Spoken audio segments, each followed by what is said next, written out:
बघा, जो जीव जन्माला आला त्याला एक ना एक दिवस मरण हे भाग आहे. जो खाटीवर आला त्याला एक ना एक दिवस ताटीवर जायचं आहे. जो पाळण्यात झोपला त्याला एक ना एक दिवस चितेवर हे झोपायचंच. म्हणजे जो जीव जन्माला आला त्याला एक ना एक दिवस जाणं आहे. हो महाराज, बघा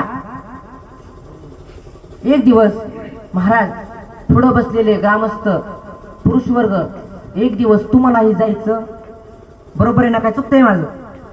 एक दिवस तुम्हीही जाणार आहात. एक दिवस विठ्ठल विठ्ठल विठ्ठल विठ्ठल विठ्ठल